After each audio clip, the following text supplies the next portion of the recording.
Welcome, friends, to the Gaijin Animation Appreciation Hour with your hosts, Sig Bisley and Colt Mauser. Before we get started, please be sure to like this video and subscribe for more content just like this. Now, let the animation appreciation commence. It's that time again. Holiday weekend. Hell yeah, man. It's the 4th of fucking July. Merca. Probably my favorite holiday. I like Christmas a little better just because it's the middle of winter and people bother me less. Yeah, well, it's also not quite as hot, but it's not quite super cold yet. Yeah. So I'm with you. And I don't get to shoot off fireworks on Christmas. Yeah, fair. Anyway, before we get down to holiday weekend, we have the next 2 episodes of Spriggan, which were fantastic. Beavis and Butthead Do the Universe, also fantastic. I managed to finish up 2 shows from the season. But before any of that, as usual, the news. The news. All right. We're going to get some news today, boys. So the first one is more of a roundup. We got lots of stuff coming out this summer anime season that's continuing shows. I'm excited. So you get some more Devil is a Part-Timer. Overlord continues to truck. Made in Abyss. Well, they're doing more Made in Abyss. Yeah. Crazy. Season 2.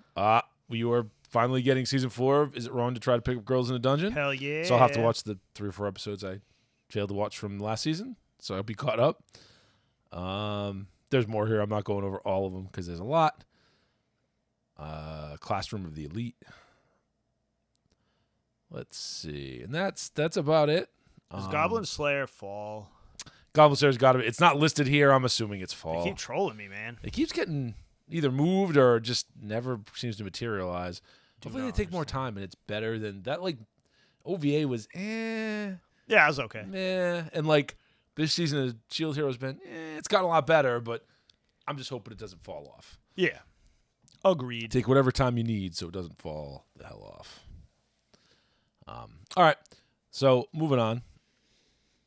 Video game news. There's actually quite a bit of video game news again. Nintendo did their Direct, which was like E3, but not E3, but whatever. So the big thing is the Switch just keeps getting more and more ports of like last generation games that were really good. No complaints there, right? Like if you're the kind of person that only has a Switch or just got a Switch and didn't have a last generation console or never got to these games, now you have a chance. So Nier Automata coming out. New edition, so I don't know what other little changes they'll make, but that is coming out on the Switch. That's going to be out. Let's see. Does it have a release date yet? October 6th. So early this fall. Should be able to check that out if you're a Switch kind of person. You didn't have like a PS4 and you didn't play it before. I started it. I played it a little bit. I never got very far. It may entice me to play it again and try to get through it this time. I didn't stop because it was bored. It's just, I don't know. Sometimes things just don't grab me. It's not because they're bad. It's just, I don't know. A lot of games like that, I need, like, if the gameplay itself isn't great, and I'm not saying the gameplay in that is bad, but it's not, it's more of an RPG, right? So I need to play it enough to get sucked into the story, and that is true, yeah. You know what I mean? Like, if I don't do that, I'll end up putting it down and then never picking it up again, which is a shame. But a lot of times I do go back and you know, start it again years later, so maybe I'll make that happen. They're also getting in October, so end of October, so you better finish Nier quickly. Persona 5 Royal, Persona 4 Golden, and Persona 3. So much Persona. Those games are like 100+ hours apiece. That's a lot of time to kill. So good fucking luck. Persona, I didn't play Royal. I played Persona 5, not right when it came out, but before the Royal Edition, which has some new characters, which if you get new characters, they have whole new scenarios, dungeons, whatever. Persona 5 was an awesome game. I loved it. It was, I thought it was great, right? And it got a little hard. Not even hard. It got to the point at the end where if you didn't really understand how to exploit weaknesses and you weren't set up to exploit weaknesses, like if you didn't diversify your summons such that you could exploit every weakness if you needed to, you could have a bad time. Like, remember Sean had a bad time because he just did not. He hit one of those bosses that, like, if you have the right combo, he's not that hard. It took me like a couple tries. If you don't have the right combo, fuck. Like, you are in a bad way. But those are all coming out, and that's cool. I have Persona 4 Golden on the PSP or the PS Vita. never got around to playing it. I played either 2 or 3. I think it was 3 on the PS3. And I don't know. It was a little crude. I'm not.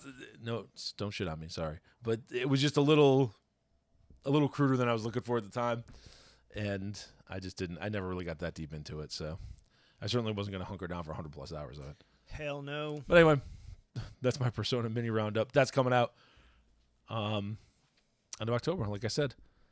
So that'll be cool. It's also coming out on the Xbox Series X, S, and PC on Steam. So boom. That's a lot of hours of pretty damn good games for you to play. So obviously check those out. Let's see, more video game news. We got a sequel to Mario Rabbids. So everybody doesn't know what the hell that is because it's just weird. So Rabbids is a franchise from God, I can't remember the name of it's Ubisoft, but it's a different franchise, right? And they did Mario Rabbids Kingdom Battle, and it was like a tactical RPG, but with Mario shit. And it was pretty fun. I played through most of it. I never finished it, but it gets a little samey. Like a lot of those games have that problem at the end. But it was a damn good game. It was just complex enough to be good, and it actually went on sale every now and again. Unlike most Mario games that like never goddamn go on sale. So good game. They're doing a sequel. You got some playable Bowser, so you can really kick the shit out of people and get a little rapey with princesses. But yeah, that's gonna come out. There's another trailer and some more stuff about it out there. So go check that out if you're interested in the Mario games. I know some people are fucking rabid and will play every type of Mario game. Rabid. Ha ha ha. Jokes. Not unintentional. Unintentional. Man, are there any princesses in the world? It's got to be. In the world today? Of course there are. All over the place. Huh. Plenty. How many? England alone has a bunch of them. Yeah, it's true.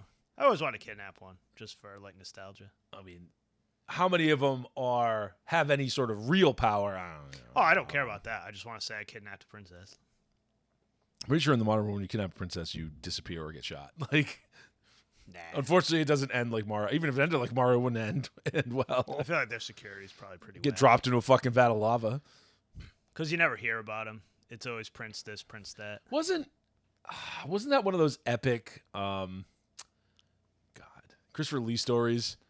Oh yeah, with the she was the princess of Denmark, I think. It was Denmark or Sweden. It was Denmark, Scandinavia somewhere. Yeah, it was Denmark, and he had to like do all these epic things to marry her, but then was like, no. Like he pleased her father. Well, he pleased her father. No, jokes. Too much he was about it. No, but his father set him her father set him some sort of impossible task that he passed them, but then he was just, I don't know. She was a pain in the ass because she's a princess, and he didn't end up marrying her. But either way, he should have kidnapped her. Still pretty goddamn. God damn it! Kidnapping is not the solution to all of life's problems. I'm just saying, it's like one of those adventure things you like check off your kidnapped a princess. Check. Dropped into a vat of lava. Check. Yeah, it's my adventure bucket list. By fat Italian midget plumber. Yes. At any rate, moving on. All right, so one more bit of video game news here. So this is a game that just came out it definitely came out on the Xbox. Probably, I'm assuming it's on Steam or something Steam-like. But it is coming out on the Switch as well. And the game just caught my eye for how innovative it looks. So this is RPG Time: The Legend of Right.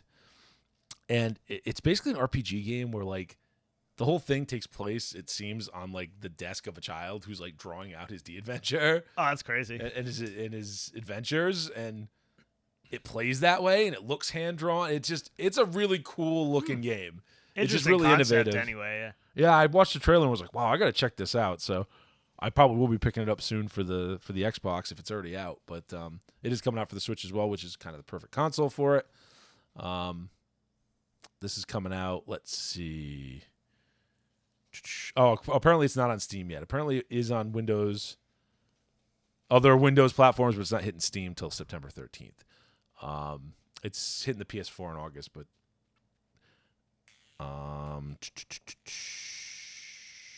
yeah, PS4 in August. It's also on the Switch. I don't know that it's got the Switch date on here, though. Oh, same day, August 18th. So August 18th. Fair enough. Check it out. So there's a lot of shit coming out August, September, October, and we got games coming out. A lot of stuff to play. Got to load up for the winter. The Yeah, long, man. cold winter. The long, cold winter. It's my favorite thing to do, man. Like the 2 weeks around Christmas and New Year's. Just hammer through a game. Yeah, get a game that I know is going to take me a while and just beat the shit out of it. Yep. Game I've been meaning to get to, whatever. Love it. Absolutely love it. Maybe that SD Gundam one, if it's good this year, might be the winner. Yeah. I love a good tactical RPG. All right. Moving on. Now we got some anime news. And I wasn't that interested in this, and I probably should have been, but Bastard's coming back, if anybody didn't realize. Yep. New adaptation. It looks very pretty. And there's an awesome I don't know if it's a trailer or what. I think there's a trailer on up 'cause I YouTube. saw it, There's a trailer on YouTube. There's some more artwork up there. It's going to be on Netflix, 13 episodes. It looks cool, man. I'm in. Yeah, I mean, the anime's directed by Ozaki, who did Goblin Slayer.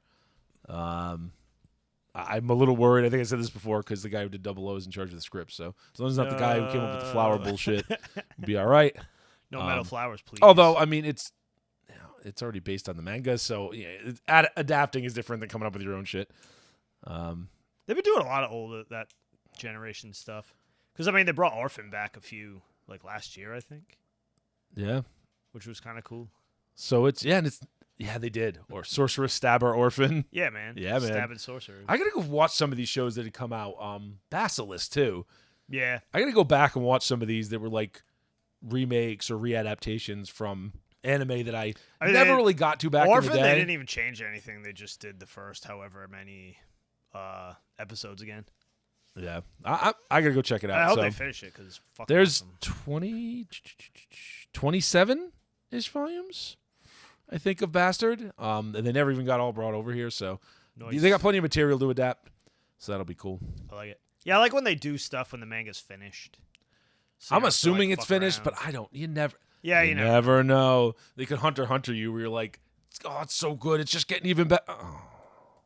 Never mind. Biggest set of blue balls I've ever had. That guy just doesn't care.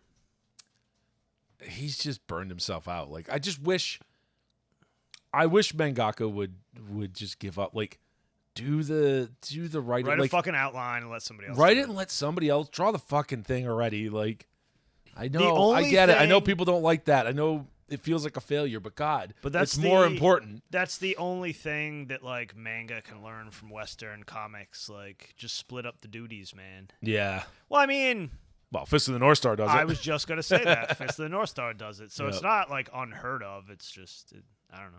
No, You and probably that make happens in more other money manga, when too. you do the whole thing. That happens in other manga too, but yeah, I just don't. When it's like Mike Mignola, man, when he got burned out, like let somebody else finish it. I don't know, whatever. I get it, but if you're that burned out and you can't get volumes out years on end, like it's time to kind of throw in the towel and let somebody If it's else just draw. never going to get done, or someone helps you get it done, you should probably just let someone help you get it done. Yeah, I mean, I'm so sad that Miura had to die for that to happen, but Think of the children. I wish he would have done it sooner. Like he could have just done it, And I get it because his artwork is fucking ridiculous. So yeah. you kind of don't want him not doing it. So But many lines. it's like Nagano, Can I get some more 5-star stories? Can I actually get a release over here, please? That's not $8 trillion and impossible to find. Not that I can't just read yours, but Listen, man, that's my retirement fund. it is. I'm looking at it on the shelf from here. It's like glowing golden, It's so bizarre and massive. It's in like these giant but they're super thin. yeah, they're like giant thin. They're like bigger than American comics, but they're like thin. And We're talking about 5-star stories, people. Awesome. Man, you know what? You should put that on the list. We got to review the anime soon, the OVA. Oh yeah, we should. I mean, I haven't seen it in a million years. It's kind of just a standalone thing, but Yeah. we gotta check it out. It's got a crazy damn story. I really wish we got more 5-star stories. The manga like jumps like Thousands 6,000 of years. in the future or something. This It's is immortal bizarre. guys and giant mechs. Well, are they really guys? Who knows? Yeah, who knows? There's a lot of androgyny going on. Yeah, it's wild stuff. It's cool shit, man. Man, Nagano Knight of loves Gold, his man like, women. badass. You've probably seen the model kits around because they look cool as shit. But man, I'd love to actually put some of this together now that I can actually build and paint things. I have the Black Knight one, but it's like it's not even snap together. You gotta glue it. Oh yeah, it's old school. Yeah. And I've always been terrified when it together. The amount of 40K I think I've I've glued together enough shit by now where it's not a big deal, but it's not something you can that like. I found at a random toy store like back in the day. It's not like a common. Yeah, it's not easy to find or easy to replace. Exactly. All right. Anyway, moving on. So, if you're interested in checking out some more Gundam, and I know a lot of people don't like Crunchyroll, but if you're into that or want to watch it legally, Crunchyroll keeps adding more and more Gundam. They did add the infamous Gundam 00 movie. Don't watch that, or watch it just for the lulls. You're getting Char's Counterattack, which is cool. Definitely watch that. Don't start with that, but definitely watch that. And Double Zeta of all things. So you're getting Double Zeta on That's Crunchy. an odd choice, yeah. I don't know if Zeta itself is already on there. I know the original show was for a while. I wouldn't suggest watching Double Zeta before Zeta, but you know what? It's such a weird thing. Like, you can check it out. The problem is it picks up literally a minute after Zeta ends. Yeah, exactly. So, like, you really won't have that much of a clue of what the hell's going on. Nah, but that'd be messy. But then again, you might actually like it more because the tone shift won't like completely ruin it for you. Where you're when like, you go from ultra serious to ultra wacky, like, and then back to ultra Junkyard serious. Kid Adventures, like instead of the end of Zeta, which is just like, oh my fucking god, could you stop killing everybody? Yeah. Like, I don't like cats either, but man, you gonna do him that dirty? Jesus. Man, he got what he fucking deserved. Or fucking Emma, like she didn't deserve that. Nah. Or even fucking Camille. If you're not watching the damn movie versions, freaking Camille getting like psychic ghosted by Paptimus. Like, Jesus fucking Christ. Paptimus, such a shit villain. Actually, he's a great villain. Spoilers, I suppose. Although Camille's not dead, so whatever. Get over it. Sorry, spoilers for like a 35-year-old show. Yeah, right. If you don't know by now. Anyway, that's going to be on there. Check it out. I don't know if they used the Blu-ray transfer. It was actually pretty good. I mean, it's not the problem with Zeta and Double Zeta is they clearly were not on film. Yeah. So the transfer, like the cleanup is good as you're probably going to get, but it's not great. It doesn't look as crisp as like original Gundam. Now the animation was better to begin with, and the detail in the animation is better to begin with, but it's definitely not as crisp on the restore as like original Gundam. It's true. Because that was clearly on film. So just take that into account.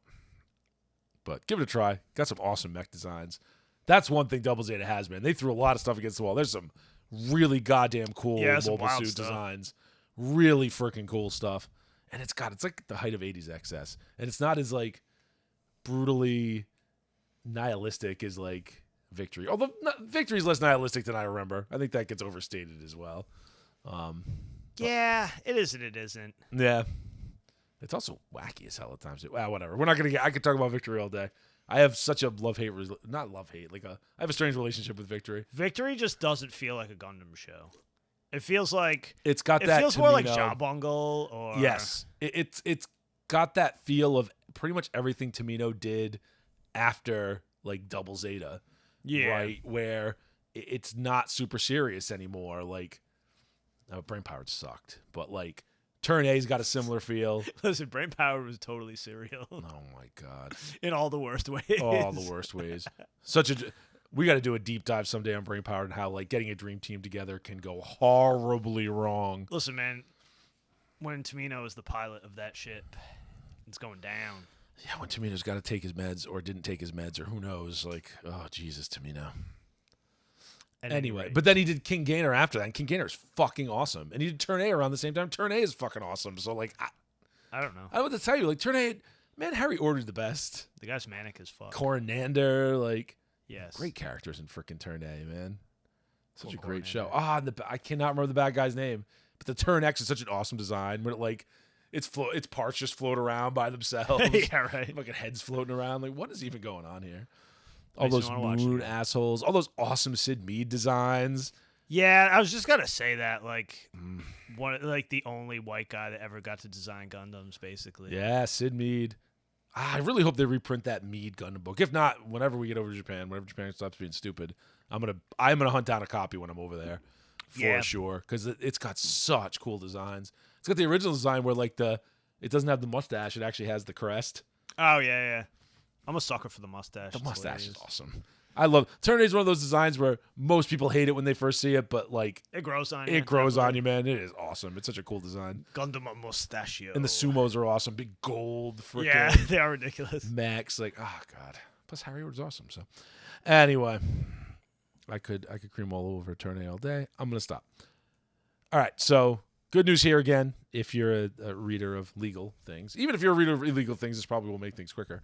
Shonen Jump, the Shonen Jump Plus app is aiming to make sure that everything that comes out in English simultaneously with its Japanese release by 2023. Nice. So I like convenience. that's pretty goddamn cool. Honestly, I really do have to get an e-reader for manga, one that's got a bigger screen. Yeah. Because I would love to get into some manga again, and I just don't. Don't get me wrong, I like buying volumes of stuff I'm going to collect. I don't like to throw shit at the wall buying volumes, though, because it Yes. gets expensive. It's like, this looks good, but, you buy the Is it first good? Is volume, it bad? it's bad. And then you're stuck with one volume of something that you didn't like. I'd like to just read Shonen Jump and then know what I like and what I don't. Oh, wait, maybe American Comics could try this too. Wah, wah, wah. Wah, wah, wah. Oh, wait, they'd have to have talent first. Zing, double zing. Jesus Christ. Anyway. Regardless, that's coming out. I actually saw, what did I see? Kaiju number 8 today. I had a couple volumes when I was picking up the Fist of the North Oh, Star. yeah. And I was tempted to pick one up just to see, but I'm like, the anime's out soon, so I'll see. I'll wait. Not that the anime is always better, but I will always default to just watching the anime unless it's something I really love, like Fist of the North Star, where like the adaptation has issues anyway. Or, Anime is basically just an ad for manga anyway. Yeah, pretty much. So, I mean, you watch the anime, then you're, like, hooked on it, you go back and read the manga. I got to pick up Full Metal Panic, too. Well, plus it's also the quick, like, something's not all out yet. They had the Demon Slayer box there. You don't know how tempted I am to just pick up the goddamn Demon Slayer box, even though I know the manga is not as good as the anime, just from looks-wise. Like, I'm so tempted to pick it up and just read the rest of it, but I'm like, no, stop. That's Wait. what I did for Full Metal Panic, because all the books are out. I just read them ages ago. I don't even remember, but... Well, it made sense at the time because the first anime didn't even cover it, wasn't intending to cover it, did its own thing. So, like, I think a lot of people did what you did. They're like, well, what the hell? It kind of went off the rails. Oh, the manga, it goes in a completely different direction. It's not manga, it's light novels. Full Metal Panic. I'm sorry. You're talking about Full Metal Alchemist. I'm talking about Full Metal Alchemist. Full Metal Panic. Yeah, Full Metal Panic was the light novels. Same thing. Where, it wasn't all out. They had not intended. They still haven't fucking got all of it out, even though we got half of the stuff that was remaining a couple of years back. It's true. So we'll see. Anyway, regardless. Oh, yeah, Full Metal Alchemist, it was like, goddamn, like, why? But a lot of people did that, right? Because when it wasn't all out, a lot of people were like, screw this, I'm going to get the manga. Akira. Right? I get the Akira manga for that person. I got to read some manga. This weekend, I'm just going to fucking it's like waiting bomb through some manga. It's like waiting for Harry Potter movies back in the day. I'm like, I know the books are better. I'll just read everything. And the books were better. Don't get me wrong, the movies are good, but the books are the books are infinitely better. Just in pacing and what goes in what They didn't fuck up Order of the Phoenix. Order of the Phoenix If they didn't fuck up the Order of the Phoenix tome. movie and they didn't miscast the second Dumbledore so poorly. Michael Gambon's an awesome actor. I love him in a lot of stuff. He is not Dumbledore. That was terrible casting, but bad directing too. Having hit all his... Chris Columbus did a good job, and then it kind of no, but it was just great. having Yates was not as good. Gambon's mannerisms completely different. Yeah, like you could at least try to ape Richard Harris's style a little bit instead of like it was just jarring as fuck. And he was just the wrong. His voice was so different. His look was different. Like I get now I understand why it couldn't be Max von Sydow, even though that was the guy. Because he's not British. Fine, it had to be someone British. But you had so many options. Yeah, I don't know. I'm sure there was some nobody, I'm sure they were desperately trying to get Ian McKellen to do it. He's like, God damn it, I can't be every wizard. Stop it. Yeah, that's life, man. He was already the greatest wizard, so. And Christopher Lee's just far too sinister. It's just not even possible. Christopher Lee has to be evil, man. Oh, Christopher Lee is awesome. Anyway, moving on. So I got a couple more stories here before we move on. We got a lot of news today, but that's good because we don't have a lot of recent watches. So a little update here on we talked a couple weeks ago about 7 Seas doing the they're workers unionizing, and thought that was kind of interesting because they're such a small company. Like 40-person company. So, Seven Seas, at the time were very blustery about what they were going to do, and obviously the thing they filed with the National Labor Relations Board was like, oh no, we're good, we will recognize them, it's cool. Their lawyer must have got to him and said, guys, the current administration is very union friendly, so don't try to fight this one right now. Yeah. If you want to fight it, you can fight them later. You get a new administration in there that's less user friendly, maybe not. So Seven Seas has bent the knee to their union. Seven Seas has so many other issues that, it's just the union's not the worst of their problems. No, not at all. And unfortunately, now that they have a union, even if they wanted to restructure and get rid of a lot of the wokeness that was causing them issues, they probably can't because of the union. So they might be fucked. Sorry, people. Seven Seas may be completely fucked as a company. It doesn't matter. Somebody will just buy up all this shit. That is correct. Maybe someone can fund. Companies going out of business means essentially nothing. Was it 12 Kingdoms? Maybe someone can fund the rest of that anime. God damn it. Oh, yeah. Because they were publishing the books, I think, Seven Seas, but who knows? I just got reminded of it. It's one of those animes that I never actually watched because I knew it was only half the story. Yeah. But I always was really, really wanted to watch it. I'm like, I'll wait a couple years. It'll come out. Exactly. It's been fucking like 15 years. It ain't come out. So, Japan, of any places, you're the one who will do it. Get your shit Either together. readapt from the beginning or just fucking start again. Or not start again. Start in the middle. Just make it happen. All right. So, last bit of news, which is the least surprising news of the week. Netflix has laid off 300 more employees. I'm so surprised. They're gonna be back in like somebody's garage pretty soon. So Netflix is sinking. Now 300 employees is not a ton. That company was probably so bloated with useless employees, though. All those tech companies. All these companies are. Twitter is right now. Like all these tech companies are. That's why the layoffs like seem so severe because they just had all these like useless fucking people. They were so flush with cash. They just hire more. And what are these people at? What do you do? What is it that you do here? You know what I mean? Exactly. You got to office space that shit. And we'll get into some Mike Judge later. They send in Bob and Bob. Oh God, another movie I got to rewatch one of these days. Mike Judge Marathon. That and Idiocracy, of course.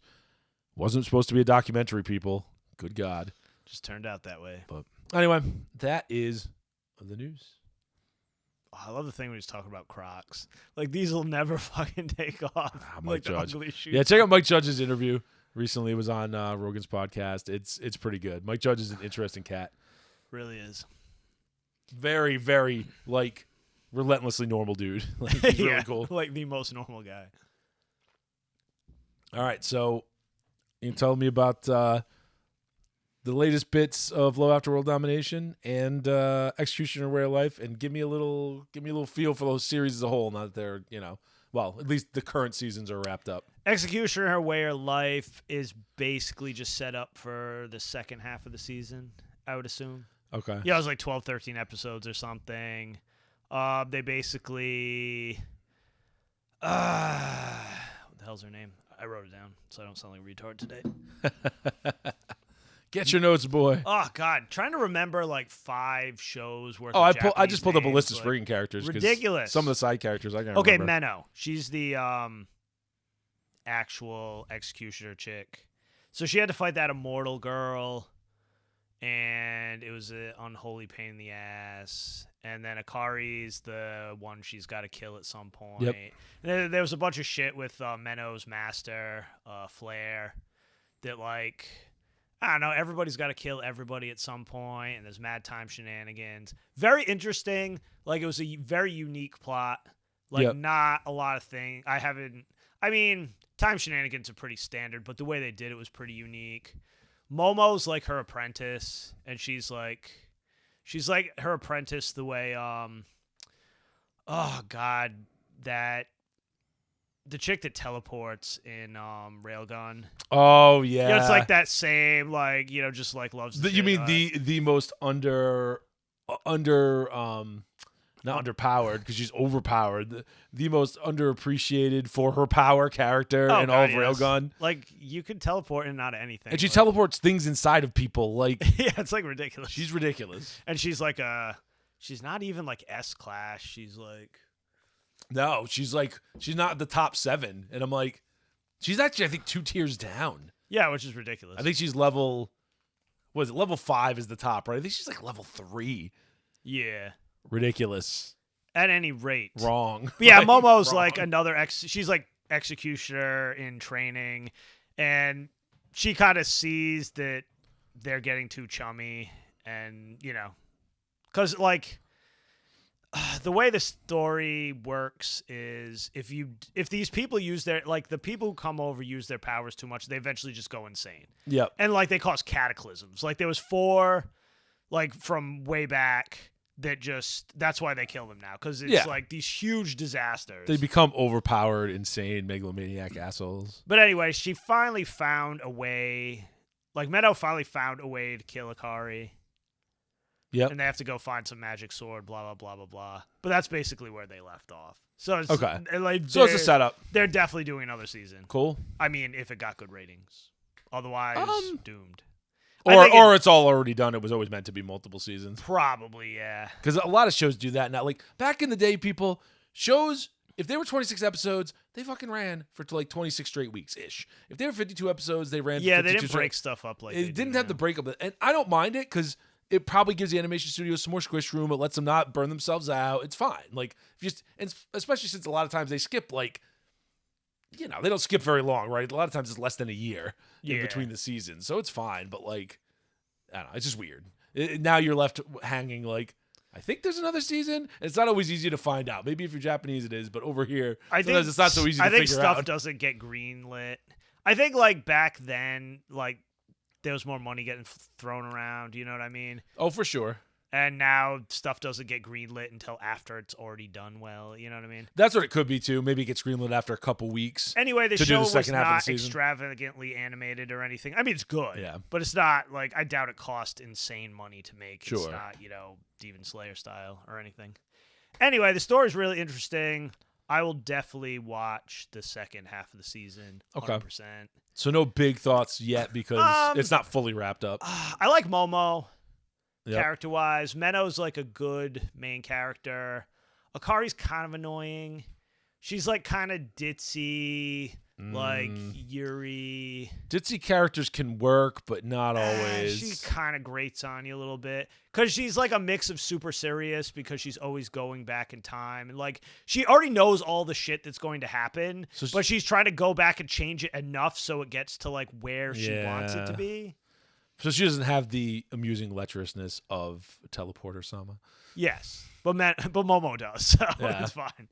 But then there's the whole like it's like the love triangle, not love triangle, but like the it's kind of like a harem. Yeah, kind of. But not necessarily a full like harem shows usually had like 3 or 4 love interests at least. A lot of anime loves the like 2 girls that are going after one guy.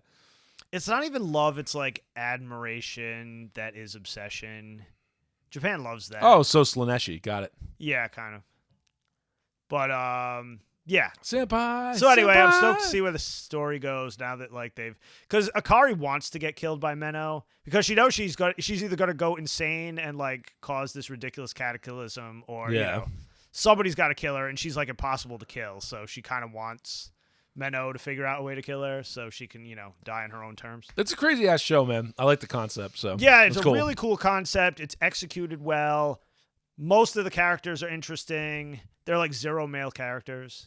There's like a couple not even real side characters that talk. They just like exist. A show with 0 male characters that isn't just a bunch of feminist garbage? No. Oh wait, it's Japan. They've been doing this kind of shit for forever. 0 feminist garbage. Never mind. So anyway, that's that. I'm stoked on the next season whenever it comes out. And Love After World Domination was fantastic. I'm not really a rom-com guy, but like just the overall. Every once in a while it works. Well, it was the Sentai angle, like grabbed me, and Dasumi's ridiculous fucking like dominatrix outfit. Like I mean, that's pretty good. Yeah, like you knew it was gonna be funny. Not as ecchi as I expected, but I didn't. Yeah, I don't. That's just added comedy. That's just that preference, right? Like back in the day, a show like that would be ecchi, at least a little bit. I mean, it doesn't have to get like too dirty. It but was it'd a be little bit. ecchi, but not like over the top. Yeah. The last episode was hilarious. I liked it. Like Japanese rom-coms still like, because girls are still girly. And they care about like the whole last episode was basically Fudo had to do a commercial. Yeah, because all the Sentai guys have to do like, they're all sponsored and all that dumb shit. But he had to do a commercial where he was like fake marrying some chick and they were going to cut the cake together. And Desumi was like super jealous. Like she wanted to be the first to cut a cake with her man. Oh, yeah. I love all that corny shit. Yeah, because like, can you imagine trying to even, what was the last rom-com that came out in the States, right? Well, I mean, I'm sure there's a bunch, but they're probably garbage. No, but I mean, I don't even remember any coming out recently because it's like, I don't pay attention. What to would you even put? I mean, I pay attention to almost everything that comes out. Indirect kiss, like that's the Japanese way, man. Yeah, that kind of shit. I love that stuff. I drank from the same Coke can. Like, yeah, right. Get over it. It's funny. So anyway, like, there's a monster that eats a cake. It turns into like whatever it eats, basically. So it ends up being shaped like a cake. And they have to like team up. Cake the Hut. Yeah, they have to team up to slay it. And at the end, it's basically like they're cutting the cake, so she gets what she wants. I like that. Yeah, it's That's like clever. It was a good schlocky, like corny wrap up. It all like tied up together. It's not the series doesn't really. It's the kind of series they could do forever because it has really no through line. Yeah, it's just wacky kind of. Slice of life. Yeah. Anyway, I thought it was a real fun series. Not my usual jam. The last episode had all the like awesome Sentai transformations and everything. So recommend on Love After World Domination. Yeah, I mean, it's just a fun series. It's not serious business. You'll probably watch it in like 2 days or something. And a recommend, but obviously it's not over yet. Executioner Way of Life. Yeah, I'll definitely look forward to that. So hopefully next week I will definitely finish Black Rock Shooter. Yeah, hopefully, I think Anime has have one more episode left. I think Anime has an episode left, and then we'll only have a couple episodes left of. We got Shield Hero, and we got Shield Hero and Legend of Galactic Heroes. Legend of Galactic Heroes. We'll wrap both those up probably next week, because then we got to start talking about new stuff that's going to be coming out because summer season is here, baby. Yep. The endless fucking march of anime continues. Yep. Gotta do it. Oh, but I love it because. You don't get this kind of variety out of the West. God, no. And there's always like, if you scrape, you could always watch at least 5 things. Some of them may not be great. They might not be like your cup of tea. But regardless, even if you have less time, like I think every season, as long as you like animation well enough, like you'll find at least one thing that you really like. And there's always like a few gems here and there. And it could like fall really off the rails a bit. Like, what the hell? Freaking Princess of Snow and Blood or Blood and Snow or whatever. Oh, Jorin that like started out great and then just shit its pants. It was hard. such a hot idea and the first episode was good. And then so that might happen to you, but it doesn't not that often. Sometimes it ends kind of unsatisfying, but anime, I don't know. It's always at least fun. There's always something new. Like for someone who I always get so slow when I get towards the end of something because I don't want it to be over. I hate it. Yeah. I hate when it's something I really like and I just don't want it to be over. And like what? Now that's why I like big series that could still be ongoing, like Gaunt's Ghost, Dan Abnett, right? Like I will catch up on that and not hesitate because he's still writing more. Like, and he'll probably write more and more. That guy's not even that old, man. No, he's not. Abnett's in his 50s, right? Like it'll be fine. He just cranked a new side. He loves that shit exactly, but it's the same idea. You know what's funny talking about that? I have only watched the last episode of Pat Labor once ever. And I've watched the series a bunch of times, but I never want because it just kind of peters out. The last New Files one, yeah, it's like a Clat episode, isn't it? Yeah, it is. Yeah, it's. But like I always peter out like towards the last few episodes of that because I just don't want it to be over. Yeah, well, the thing with Pat Labor is like it's really over once that Griffin arc is done with the first. Yeah, it is. Couple episodes, I think, of New Files. True. And then you got the fun, ridiculous Gestapo. Yes, we get that ridiculous Gestapo episode. And then it's like, alligator I don't in the care. sewer, like all that dumb shit. Isn't the Oda murder ones in there? Yeah, I mean, it's a good episode. Okay. It's clever, but I'm with you. They had money they had to burn and nothing. You just to do don't want with it to be done. So. No, I'm with you.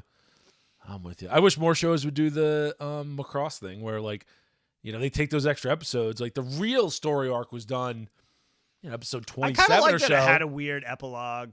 Yeah, and It's really like satisfying. played it out with like the guerrilla warfare that went on, and they finally resolved the whole Min-Mei freaking Yeah. Misa. Min-Mei, Misa, freaking love triangle thing that was going on there. Yep. And my boy Hikaru made the right goddamn choice. Because he ain't no fool. And her voice wasn't that bad in the Japanese one. I know. Regardless, he made the right goddamn choice because Min-Mei's a stupid child. So annoying. It was great. That's like a kind of a through line in all of Macross. There's always like the annoying child that has to sing at people character. Watch Macross. Fucking Basara. Watch Macross. Watch Macross Plus. And watch Macross Frontier. Yeah, Frontier is awesome. I liked all three of those are great. Macross 7, it's an acquired taste. If you like it, you like it, but I'm not a fan. I wonder if Even though I'd hate Gambling's it as awesome. much if I watched it a second time. I'm never going to watch it again, so I will never like Bossar as a main character. He is so just fucking annoying. And I don't want to hear any more about the Pink Peckers, all right? the Pink don't wanna hear Pecker about it. Squadron, man. But Gamblin will always be awesome, so... I like it because Gamla was like the straight man that had to deal with like Basara being just a fucking petulant child. Like, and he's just like a cleanup guy. I don't know. I could definitely identify with that character. I hear you. All right. At any rate, it's time. It's time. Let's talk about Beavis and Butthead Do the Universe. Oh, God. So satisfying. So if you don't know what Beavis and Butthead is, one, I mean, I get it. You might be young, but two, shame on you.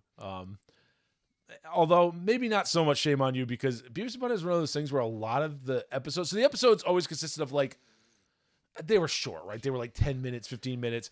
And they were always like a story that's maybe 5 minutes. And the rest of it was them like shitting on watching videos. music videos, either shitting on them or, creaming all over them, right? Like depending on what it was. Just like oh, it's a making Slayer jokes. video. This is awesome. Like, oh, it's like It's a a Winger Winger video. video. Yeah, fuck this. This is garbage. Poor Kip Winger. But like, because there's music in there, music video rights, like forget about it. Finding a home video release that's got anything is tough. I have like the first season or something, and it's basically just shorts because they can't show you the videos. Yeah, it doesn't work as well without that. So anyway, there is the movie. You can watch the original movie. That's out there. Beavis and Butthead Do America. The original movie is good. It's funny. I'd have to rewatch it to think whether I like this one better or not. But this one was excellent. This is one of those shows, we said it yesterday, like Zim, where it came back, and because it was the original creator, allowed to do, Mike Judge, allowed to do his thing and not, a committee of people coming in and rewriting and doing stuff. Yeah. I think it was a 4-person Exactly. team, maybe. Yeah. Is the guys he always writes with. It is exactly the same. It could have been written in 1998 and been the same. It was like going back in time. For an hour and a half, I felt like everything was going to be okay. Yeah. And it does a good job. So it's kind of 2 parts. There's like the first part where Beavis and Butthead become astronauts somehow. By jacking off his face. This is how it works. By being really good at... Well, first by the nut kicking thing and like the gym burning down, so they somehow get to go to Space camp. Space camp. Beavis and Butthead, by the way, let me just say this one thing. 2 stupid teenagers, that they're just beyond stupid. But everything is They're jokes. just like poor white trash, like kids from Texas, basically. Yes, and very, very poor, like no parents, not really, like not around. And that gets explored in this too, which is interesting, right? Because it does shit all over the privilege thing. So anyway, the first half was them, going to space camp because, like you said, they're really good at jerking off a rocket, basically, because they could do the docking maneuver.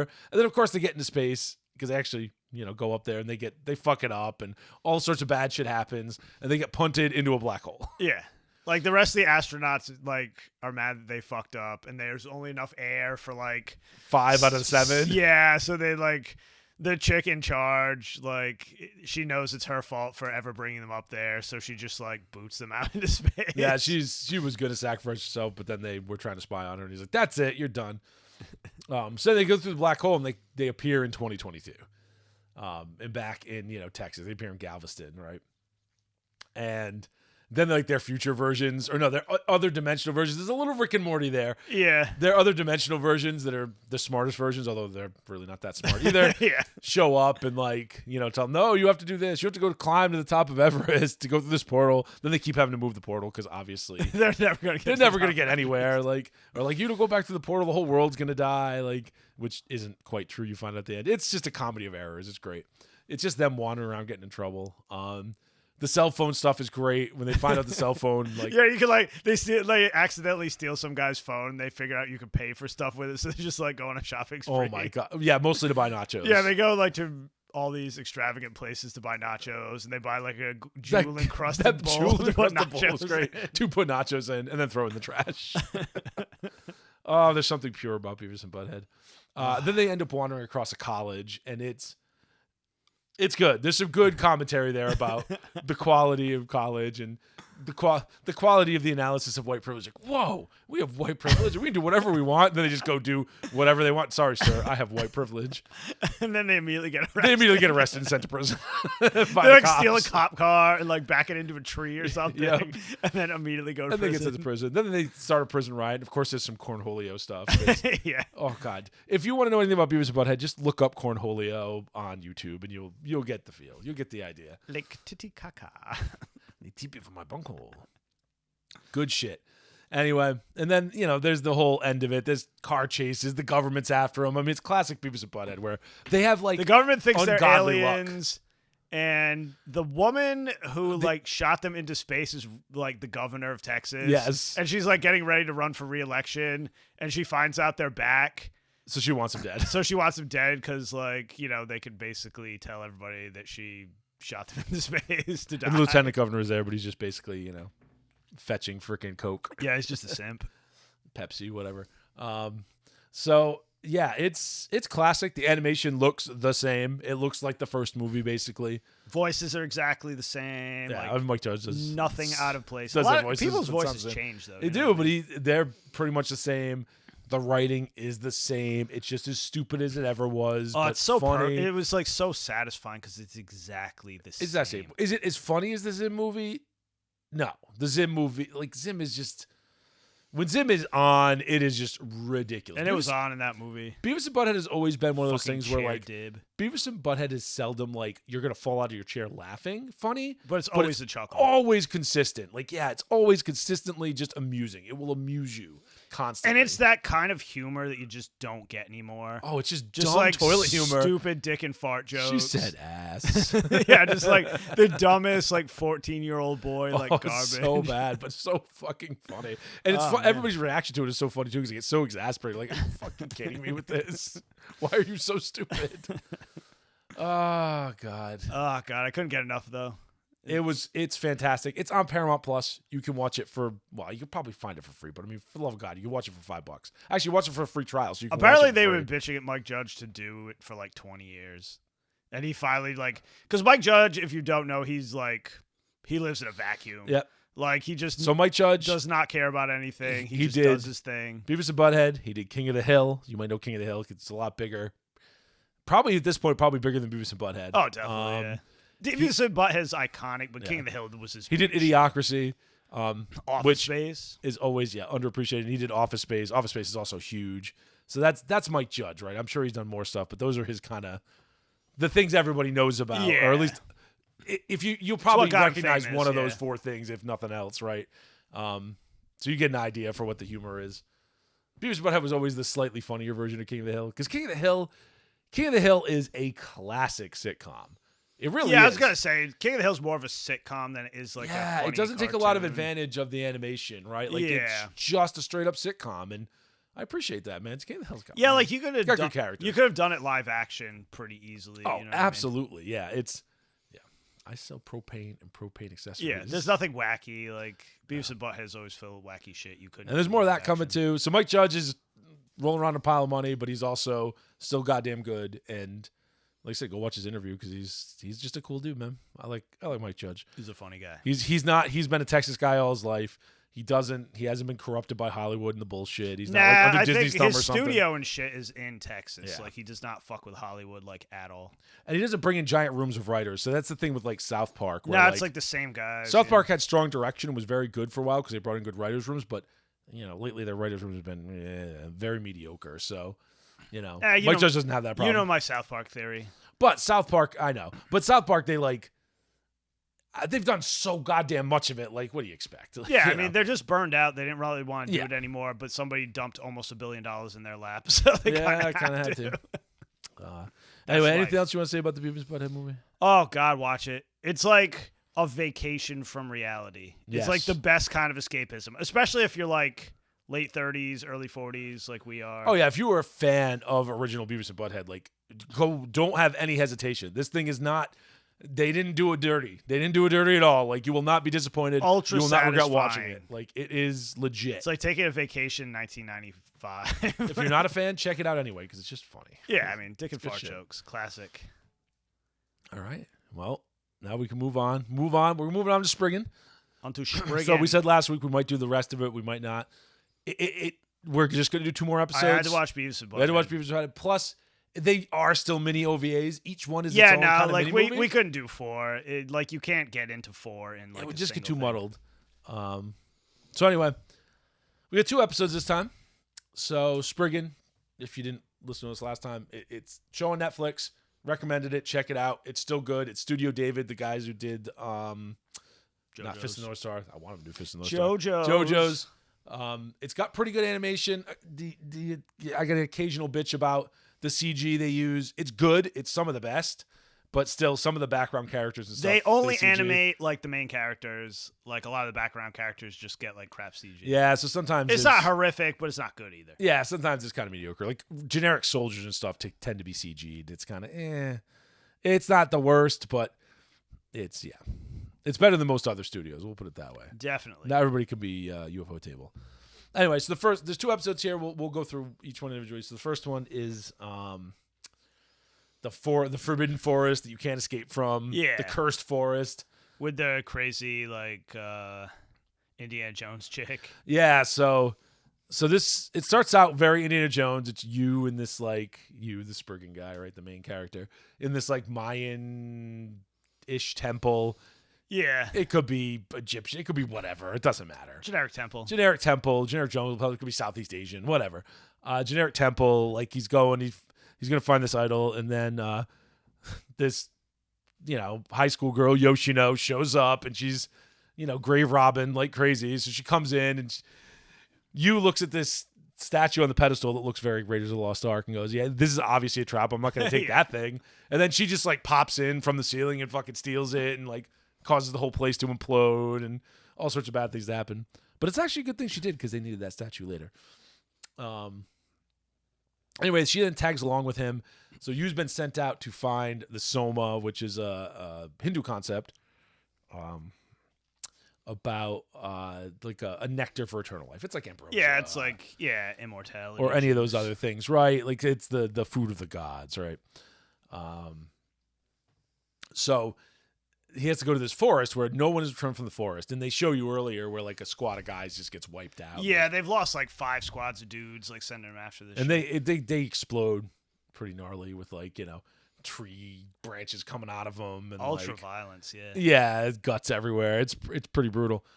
So you and Yoshino got to go in this forest, and they got to figure out what the hell's going on. They're trying to find the Soma. She's trying to find the Soma for the money. He's trying to find it because Arkham, the organization he works for, wants to obviously get it, theoretically suppress it. Although you're starting to feel in this episode that Arkham is not as pure as they try to come off as, which is good. I think that's where it's going to go in the end.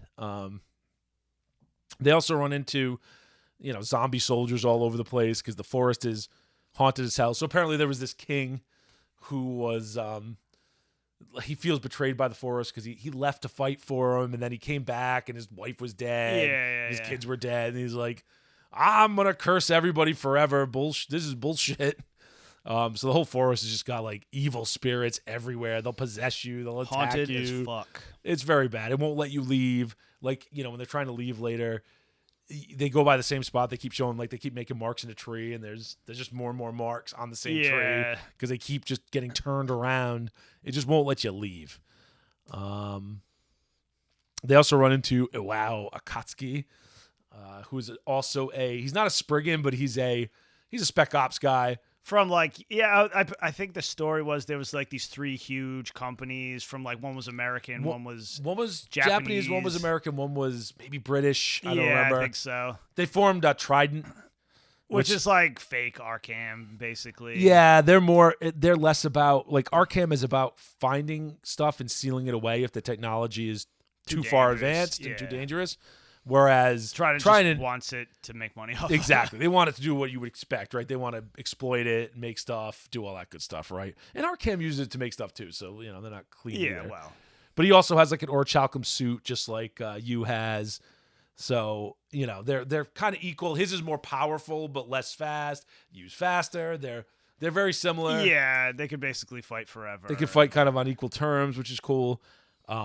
They do fight a little bit. He is an antagonist at first, but then, they kind of band together to escape. Because it's just zombies everywhere trying to kill him. The forest is just trying to murder them because it wants them dead. They eventually come across a monk in a purified area and kind of figure out how they have to get out of the forest. They get tricked by Hoshino, of course. Sneaky bitch. Who's trying to make the money on her own, and eventually they resolve it. I don't want to give away too much of the plot at that point. It's a fairly straightforward episode. Most of these the plot's fairly straightforward. I like that. Yeah, nothing too shifty. They're good pulp kind of short stories. Like I really, really like them. And like we were talking yesterday, I can't believe it took them this long to adapt all of them. Yeah, because they're just wicked good, self-contained, like fun. It's very adaptable, yeah, right? It's like just they make really good episodes. It's very good, very good. So that episode resolves pretty cool. Like I like his trolling of Hoshino at the end at her school. She's a hilarious character too. Like. Yeah. A lot of times I hate like the overpowered little girl character, but she like gets put in her place enough where it's funny. So like when she does some crazy shit, like when like Yu's fighting a bunch of zombie guys, they're coming after them, and like one of them is about to like because she looks like innocent little girl. She's got her pink backpack and crap, and then one of them like goes to murder her, and she like pulls this like little submachine gun out of her backpack and just drops out of her backpack and she starts blasting. Yeah, so it's like it's a cool dynamic. I liked it. It's great, but you can't get she tries to get one over on you, and you're like, oh, stupid overpowered little girl, and then he's like, man, that shit ain't gonna work on me. Yeah, right. This ain't gonna work. Like, what's he wrong with blows you? some like. She gives him some like sleeping gas or something. Yeah, and he's he's just like behind her the whole time. Like that doesn't work on me. Yeah, it's good stuff though, man. I love these episodes. I love the haunted forest episode. It's another different one, right? Like it's not a technology based one this time. It's like magic shit. It's more magic, right? And the tablet they have is a clay tablet. It's not one of those like super advanced alien outside of time tablets from the last one. Yeah, it's true. So it's not one through line. Like there's a lot of weird shit going on, man. There's a lycanthrope because of John. Like there's a lot of crazy stuff that goes on. Yeah. I like it. I appreciate it. I like it because it's like anything's possible. It's still 40K-ish, right? Whatever, yeah. I mean, it's a different setting and it's not the same feel, but like it's kind of like 40K where it's just a grab bag. Like throw it all together. And like jam every sci-fi thing. Yeah, this kind of works. It's kind of fun. Anyway, so that's first episode. Second episode is the Berserker. Oh, that was a good one too. So that's just an ancient. The British want this ancient piece. It's the British military and Secret Service and whatever. SAS. The SAS. Yeah, they want this ancient. They're not quite sure what it is. It's op-arts or whatever. It's ancient technology from like. It's like the war from the Mahabharata, the Bhagavad Gita. Yeah. Back in the day, like giant war was fought. Who knows how long ago? 100,000 years, 10,000 years, 20, whatever. Thousands and thousands of years ago. Prehistoric, basically. A prehistoric, like, nuclear high technology war was fought. Was it humans? Was there aliens? They haven't really sussed that out yet. Yeah. But this is something left over from that. It's basically just a fucking murder robot, but it's full of lasers. Awesome design. But they're not quite sure what it is. Yu knows what it is. He's there to stop them. So the whole first half of the episode. So first off, he's at school because he's still trying to go to school. It's not really working out. And he gets admonished, like, no, you will be back by Friday, because he has to go on a mission. Like, you will be back, and they don't know he's going on a mission, but you will be back by Friday for, like, this other girl's, like, going away party and, like, the relay races, sports festival or whatever. You will be back. And the whole time he's like, I got to get back. And then the first half, they're really going through this forest. They're trying to stop the British from getting out of the jungle, wherever they're at, right? Yeah, like it's with the artifact, and just barely misses him. Just barely. Like, he just gets to the plane and it takes off, right? Like, just can't get him. So he's like, God damn it. So then he has to go get a chopper, get to where the plane went, get to the base, and see what's going on. Well, in the meantime, the fucking idiots at the base, including the she's like a lieutenant colonel. Yeah, the woman in charge of the base, basically. In charge of the base. She they wake the thing up. They didn't mean to. I mean, they did, but they didn't. They're just trying to figure it out. They don't know what it is. Because it looks like it's all folded up, so its arms and its legs. Yeah, it's are like all kind of a folded weird, up. funny, lumpy box. And it's such a crazy design too, because it's kind of like a It's got pot mad, belly and like, mad arms, and yeah, it's got like 6 arms. It's a crazy ass design. it's like a stone golem kind It's a of. Mecha Shiva, man. Yeah. So they like run electricity through it or whatever and wake it up unknowingly, and then it just starts running amok. And you can't stop this thing. It's just unstoppable. It's ridiculous, right? Like it's got armor that just doesn't. You can't break it. Like you can get through it with his Orichalcum knife barely, but that's about it. Like the thing is just almost unstoppable, and he knows about them. They've fought them before. They self-destruct if you leave them alone for too long, and they blow up huge swaths of area. They'll just wander around and kill everything. Like they're just like a giant murder Terminator from the past. Yeah, it's a murder bot. So the whole episode is him like working with her, trying to stop the thing in the base, because everybody else is dead pretty much in the base or gonna die soon. Yeah.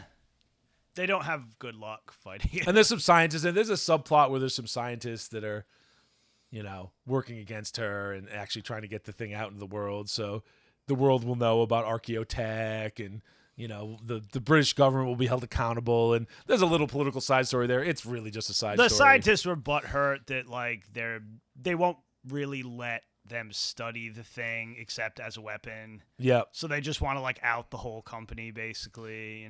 Well, Whatever the whole. I don't know. Yeah, there was some military. private company working there too. I don't know, but it was definitely very British government focused. and Yeah.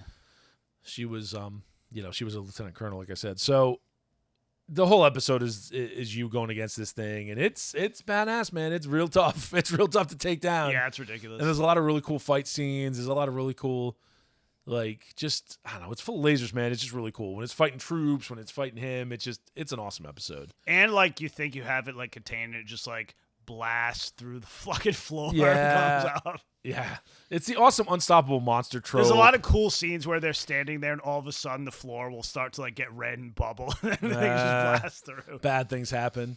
But yeah, it's really cool. I like it. It's kind of tropey, but it's got that horror element going on. There's a nice horror through line with these. I like it because they're simple. Yeah. Like they don't. Sometimes anime tries, like especially newer stuff, it tries to outthink itself. Oh, Ghost in the Shell's you, where you're like, oh Christ, it's what he did. What? Hold on, what? I have to go back. This guy's motivation was, and this was like, okay, like whatever, man. And there's a place for that. Don't get me wrong. I'm not shitting on it, but it's nice sometimes to have a nice, simple, Yeah, straightforward, like easy. I don't it's have to pulp. pay super attention. It's modern pulp.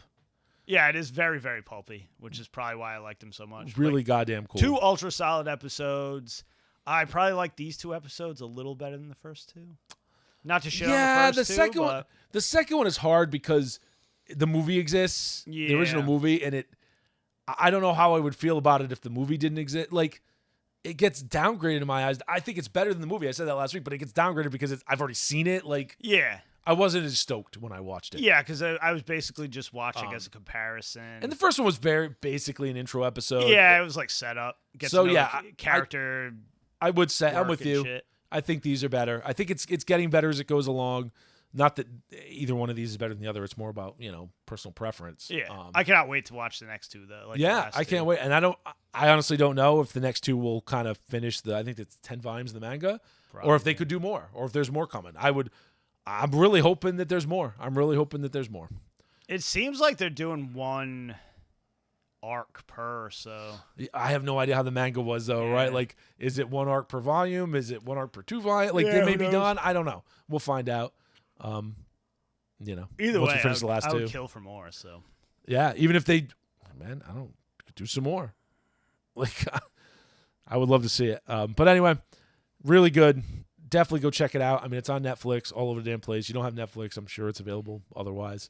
yeah, SPRIGGAN. It's all out. We're just doing 2 at a time because, like I said, I can't each talk one's about like it's a mini movie, 6 right? hours of anime in 1 episode. Yeah, it's a lot. Yeah, and they're 40-ish minutes a piece. So Serious biz. yeah, good. They're shit. good though. It doesn't feel like a 45-minute episode. You're No. like, oh man, it's over And it's already. perfect because it is one self-contained arc. So you can watch them one at a time, almost like a mini movie. It's great. Yeah, like there's love like it. not a lot of bleed over, so like you could literally just watch one random. I want see more of why this. they made the movie because you You know what I mean? Like, you could easily turn any of these into like Yeah. an hour and a half movie. You could easily pad these out. And I don't even mean bad pad them out because I don't think the movie was really padded out. Nah. But you could add some stuff to them and really make them all, they could all be movies. They could all be hour and a half movies. Basically, yeah. Yeah, easily. So, anyways, that's it.